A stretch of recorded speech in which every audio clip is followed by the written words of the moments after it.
김건희 여사의 명품 가방 수수 의혹 사건에 대해 불기소를 권고한 검찰 수사심의위원회 결정을 두고 이원석 검찰총장이 오늘 아침 입장을 밝혔습니다. 부적절한 처신이라도 곧 형사처벌의 대상이 되는 건 아니라고 말했는데요.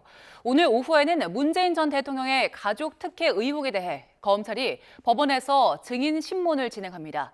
자세한 내용은 취재 기자 연결해서 알아봅니다. 홍민기 기자. 네, 홍민기입니다. 일단 이원석 검찰총장 발언부터 자세히 전해주시죠. 네, 지난 금요일 검찰 수사심의위원회가 명품 가방 수수 의혹 사건에 대한 김건희 여사의 모든 혐의에 불기소를 권고한 뒤 이원석 검찰총장이 처음으로 입장을 밝혔는데요. 수심위 결론이 국민의 법감정에 맞지 않는다는 비판에 대해 어떻게 생각하느냐는 질문에 윤석열 대통령도 언론을 통해 현명하지 못한 처신이라고 밝힌 것으로 안다고 오늘 뗐습니다. 하지만 현명하지 못한 처신이나 부적절한 처신이라고 해도 곧바로 형사처벌 대상이 되거나 범죄 혐의가 있는 것은 아니라며 두 문제가 차원이 다르다는 점을 검찰도 많이 고민했다고 말했습니다.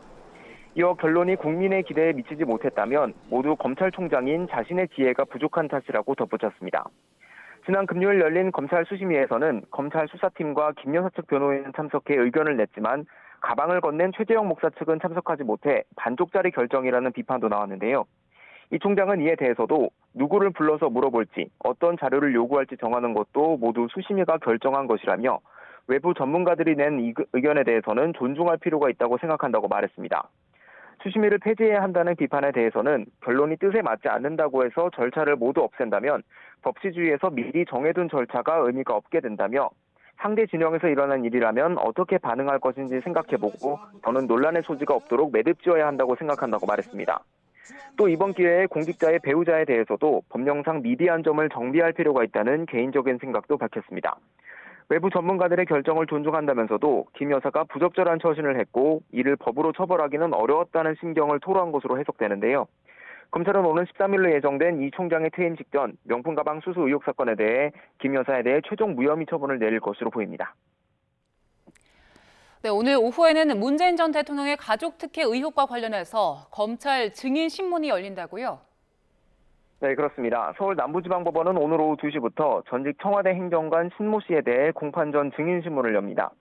신 씨는 문재인 정부 시절 청와대 민정비서관실에서 근무하면서 문 전 대통령의 딸 문다혜 씨 가족이 태국으로 이주하는 과정을 도운 핵심 인물로 꼽힙니다. 사건을 수사하는 전주지검은 수차례 참고인 조사를 요구했지만 신 씨가 응하지 않자 신 씨의 주거지 근처인 서울 남부지법에 공판 전 증인신문을 청구해 인용된 것으로 전해졌습니다. 오늘 증인신문에서 검찰은 문재인 전 대통령의 전 사위 서모 씨가 항공업 관련 경력이 전혀 없는데도 비행사 타이스타젯 고위직에 채용된 배경을 물을 것으로 보입니다.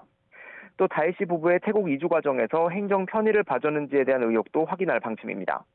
뇌물수수 혐의 피의자로 적시된 문 전 대통령은 불참할 것으로 알려졌고 뇌물 공여자로 지목된 이상직 전 의원은 현재 수감 중인 전주교도소에서 영상재판으로 참여하겠다는 뜻을 밝혔습니다. 지금까지 대검찰청에서 YTN 홍민기입니다.